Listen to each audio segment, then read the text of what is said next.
Welcome back friends, this is Sunil Kumar from easy English. दोस्तों, बहुत सारे एग्जाम्स आने के समय आ गए। एसएससी बहुत गवर्नमेंट जॉब पाने का एक बहुत ही अच्छा जरिया होता है और एसएससी बहुत सारे एग्जाम्स को कंडक्ट करती। आज मैं आपके सामने कुछ ऐसे important, most important idioms and phrases लाया हूं जो न केवल एसएससी बल्कि बैंक और भी अदर कॉम्पिटिटिव एग्जाम्स में पूछे जाते हैं। और सबसे बड़ी बात कि इडियम्स एंड फ्रेजेस की लिस्ट बड़ी लंबी, क्वेश्चंस पूछने के तरीके अलग होते हैं। कभी सीधा इडियम्स एंड फ्रेज दिए होते हैं और 4-5 ऑप्शन होते हैं। कभी इडियम एंड फ्रेज को किसी सेंटेंस में यूज करके दिखाया जाता है और फिर 4-5 ऑप्शन होते हैं। यानी बहुत तरीके हैं पूछने के, लेकिन लगभग अधिकतर एग्जाम्स में, कॉम्पिटिटिव एग्जाम्स में इडियम्स एंड फ्रेजेस जरूर दिखते हैं।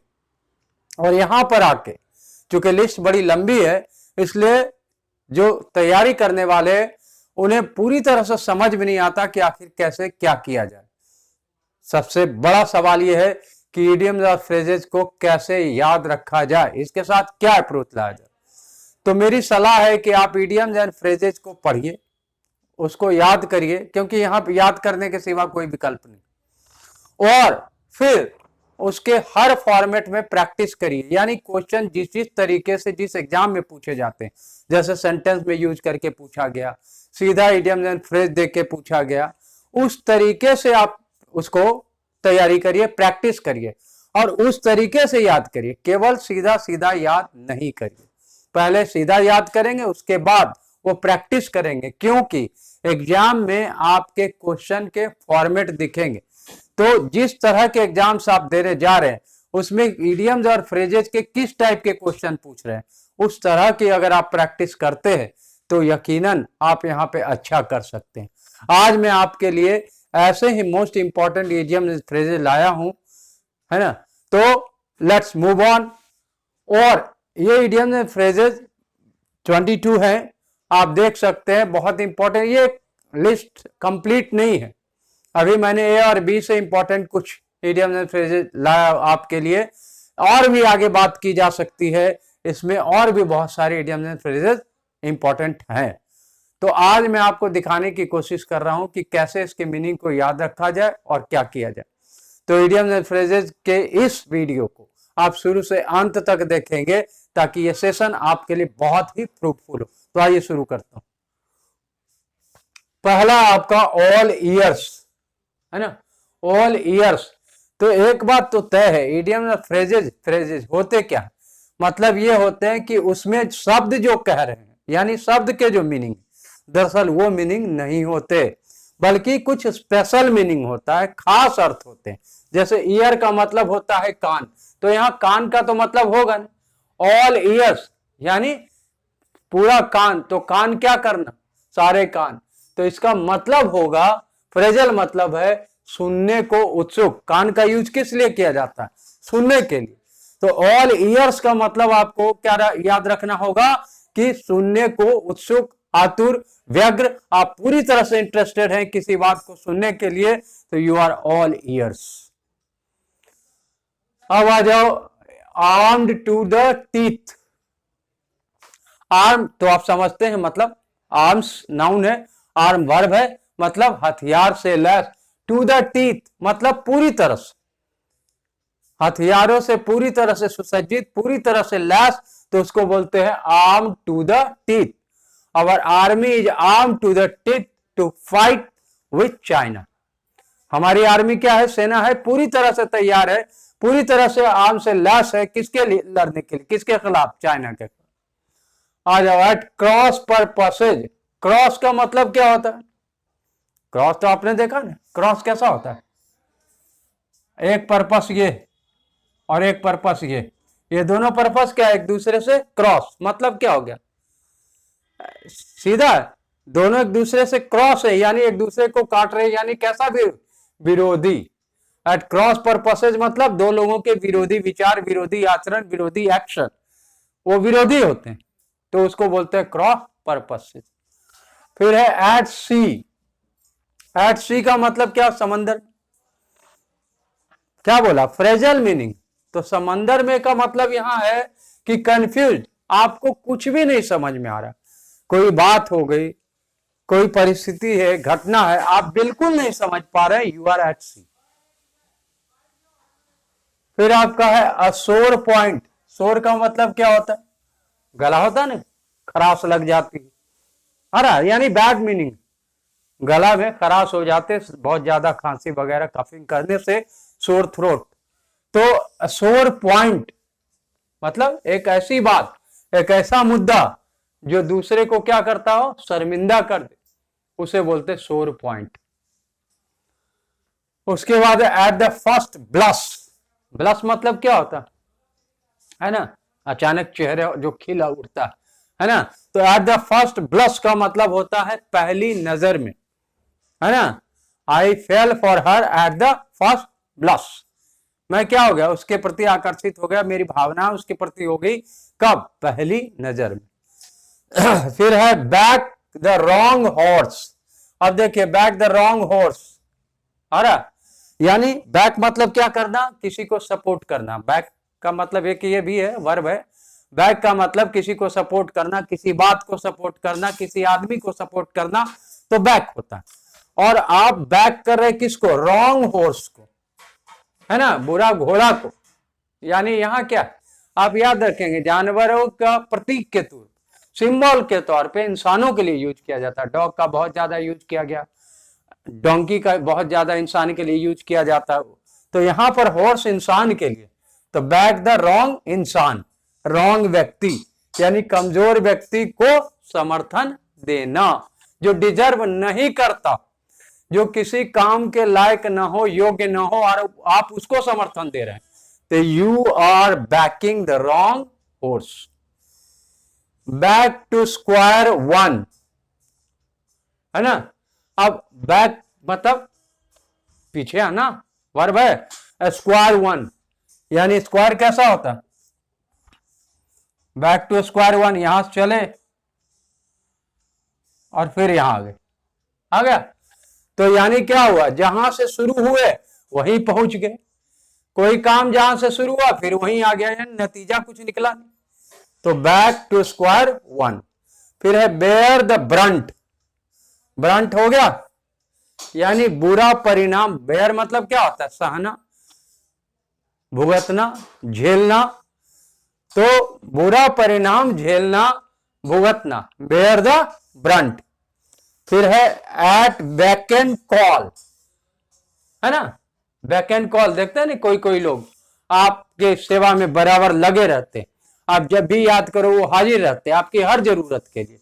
तो those people are at your back and call. Belly up, है ना, बेली अप, बेली मतलब पेट होता, अप यानी क्या होता है, गड़बड़ होना, काम खराब हो जाना। फिर है बेंड ओवर बैकवर्ड्स, पीछे की तरफ, बेंड माने मुड़ना, तो पीछे की तरफ मुड़ना मतलब क्या है, क्या ये आसान काम है, नहीं, मुश्किल काम है। पीछे की तरफ मुड़ना ये थोड़ा मुश्किल काम है। इसका मतलब ये हो गया कि मदद के लिए आप हर संभव प्रयास करें, किसी की मदद के लिए करने में अगर आपको मुश्किल भी होती है तब भी आप वो करते हैं, तो क्या हो गया, you bend over backwards to help your neighbours. आपका स्वभाव ही ऐसा है कि आप अपने पड़ोसी की मदद के लिए हर संभव प्रयास करते हैं।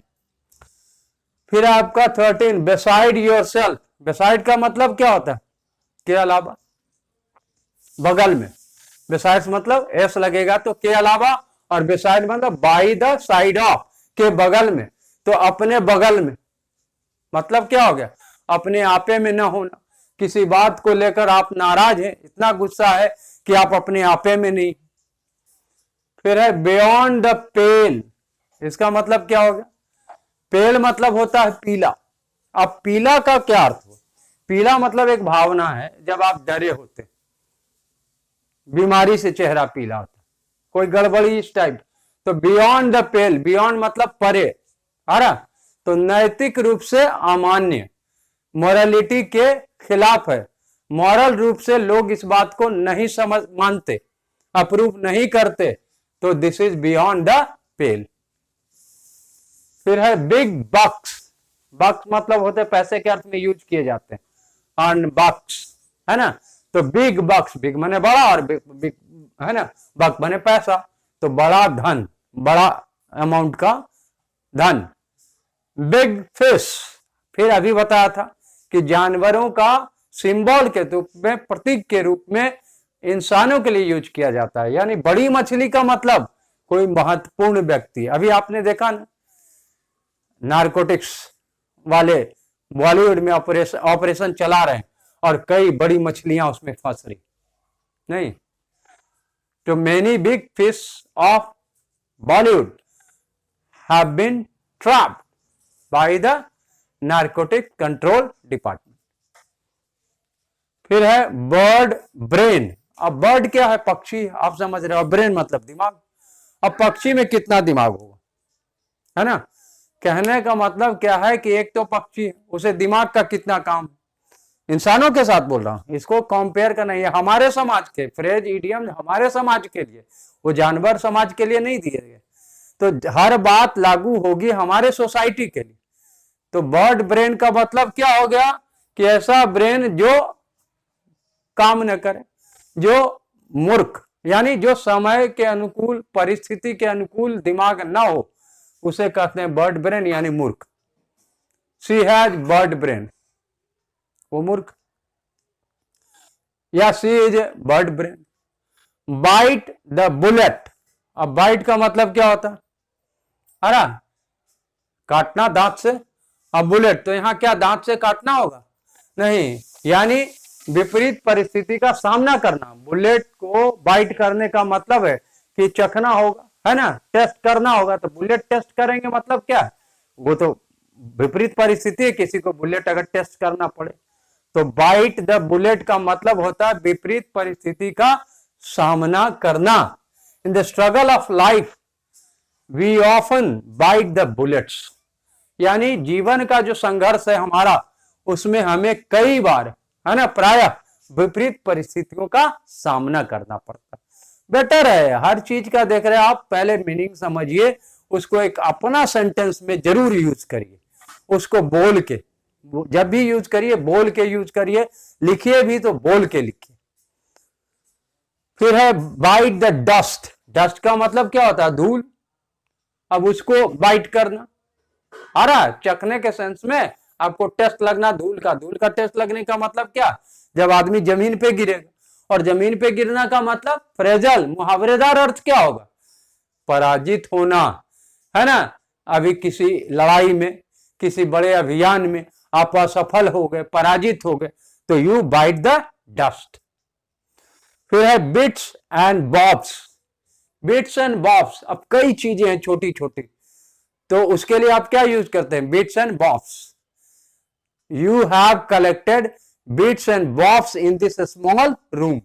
आपने क्या जमा कर रखा है?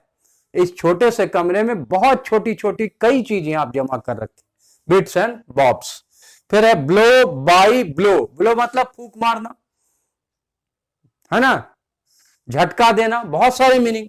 तो ब्लो बाई ब्लो यानी झटका, एक बार फिर एक के बाद दूसरा, यानी पूरा विवरण एक एक करके, एक बार में नहीं बताते, एक एक करके हम बता रहे किसी चीज का डिटेल, ब्लो बाय ब्लो। और फिर लास्ट है बॉटम लाइन। बॉटम लाइन क्या होता है? किसी चीज का बॉटम, निचला हिस्सा, और लाइन यानी उसके बाद वो चीज क्या होती है? जैसे घड़ा, कोई बर्तन मान लो और उसका पेंदा जिसको आप बोलते हैं बॉटम होता है, क्या उसके बाद घड़ा है? नहीं, वो अंतिम है। यानी किसी चीज का अंतिम मतलब हो गया निष्कर्ष, कंक्लूजन। तो कुछ चीजों को आप रिलेट करेंगे, है ना, एक दूसरे से जोड़ने की कोशिश करेंगे। दरअसल वोकैब याद रखने का एक बहुत इंपॉर्टेंट ट्रिक है ये, कि आप कोई भी वर्ड सीखते हो ना, उसे किसी से जोड़ने की कोशिश करिए, आदमी से, परिस्थिति से, किसी सीन से, है ना, किसी घटना से। और जब जोड़ के आप कोई सेंटेंस बनाएंगे, है ना, और दिमाग में रहेगा किससे एसोसिएट कर रहे। तो एसोसिएशन एक बहुत बड़ा और बहुत वैज्ञानिक तरीका है किसी भी वोकैब को याद करने का। तो इस तरह से आपने देखा कि इडियम्स एंड फ्रेजेस, आज का जो सेशन रहा आपका 22 इडियम्स एंड फ्रेजेस, मैंने आपको क्लियरली समझाया है एग्जाम्पल के साथ एक्सप्लेन किया। तो ये तरीका थोड़ा आप आगे भी जारी रखेंगे, तब आप जब याद करने बैठेंगे इडियम एंड फ्रेजेस, तब आपको उतनी परेशानी नहीं होगी जितना आप पहले महसूस करते थे। तो उम्मीद करता हूं कि ये वीडियो आपको जरूर पसंद आया होगा, और जब पसंद आया है तो आप क्या करेंगे, इसे लाइक करेंगे। बट बिफोर दैट, अगर आपने अभी तक easy English by Sunil sir को सब्सक्राइब नहीं किया है तो प्लीज सब्सक्राइब फर्स्ट, पहले सब्सक्राइब कर लो। और अब उसे क्या करो, उसमें बहुत सारे वीडियोज मैंने डाल रखे हैं काम के, उसे आप देखो। वोकैबुलरी को याद करने के ट्रिक है ना, और भी न्यूज़पेपर पढ़ने का तरीका है। मैंने बिल्कुल साइंटिफिकली और प्रैक्टिकल अप्रोच बताया है आपको सारी चीजों को करने का, क्योंकि मुझे बराबर पता है, मेरा 10 साल का अनुभव बताता है आपके साथ कि आपको कैसी कैसी परेशानियों का सामना करना पड़ता है। इसलिए इजी इंग्लिश में इंग्लिश रिलेटेड जो भी कॉम्प्लिकेशन होते हैं, जो भी आपके प्रॉब्लम्स होते हैं, उसका बहुत ही इजी सॉल्यूशन इजी लैंग्वेज में यानी हिंदी में बताने की कोशिश की जाती है। उम्मीद करता हूं आप बाकी वीडियोज भी देखेंगे और लाभ उठाएंगे। तो इसी तरह हमारी मुलाकात फिर आगे होती रहेगी। तब तक के लिए बाय।